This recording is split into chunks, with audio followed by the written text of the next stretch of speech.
êtes un artiste peintre, qui a réalisé des toiles inspirées du film dont on vient de parler à l'instant, du film de Denis Amar, Hiver 54. Pourquoi question alors vraiment très bête, mais qu'est-ce qui vous a inspiré chez l'abbé Pierre? C'est une autre façon de le rencontrer? Oui, bon, moi déjà j'avais eu l'occasion de le rencontrer pour la sortie de sa pièce Permis de vivre en janvier 88. Et j'avais été très ému par le personnage et j'avais aussi rencontré son œuvre que je ne connaissais pas assez avant.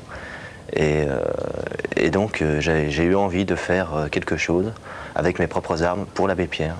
Et j'ai réalisé une exposition à Lyon au bénéfice des œuvres de l'abbé Pierre. Et je m'étais dit, je vais en faire une autre sur Paris, mais il me faut un thème. Et Hiver 54, c'était le thème tout trouvé. Cette exposition, eh bien, on peut y assister en allant en janvier 90 à la galerie Jousse-Seguin du 19 au 27 janvier.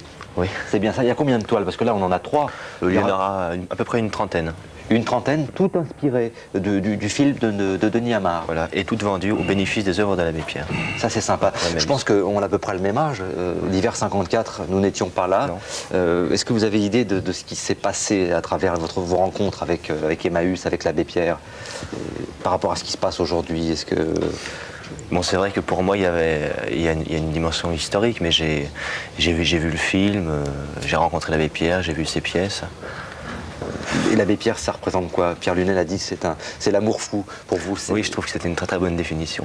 C'est vraiment c'est une très grande bonté aussi. Vous savez, moi je crois j'hésite entre un homme hors du commun et un homme complètement dedans, dans son temps.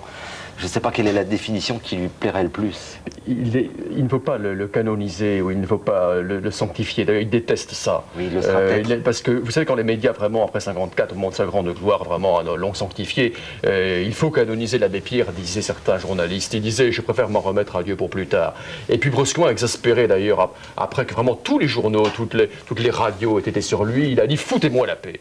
Au lieu de venir regarder ma fiche de température quand je suis malade, retroussez-vous les manches et venez vous battre avec moi. Alors, hors du commun, oui, c'est une lumière de notre temps, mais il est également vraiment complètement homme. D'ailleurs, comment pourrait-il ressentir l'amour fou s'il n'était pas réellement complètement un être humain avec un cœur palpitant? Pensez-vous pas honnêtement qu'il sera canonisé un jour?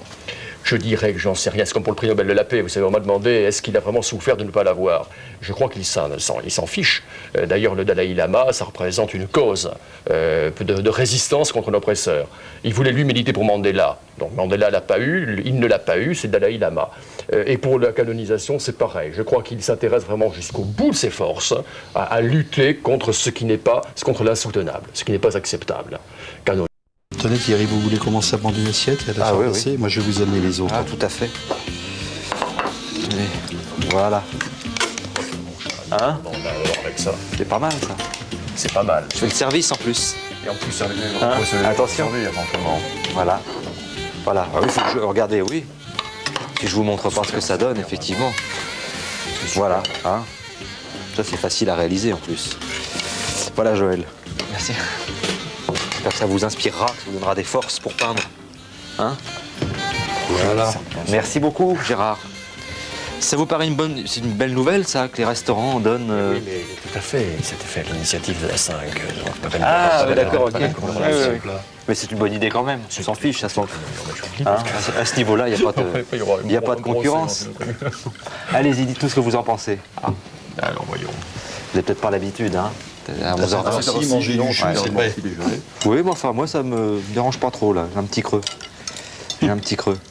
Ça, c'est un plat roboratif. Oui.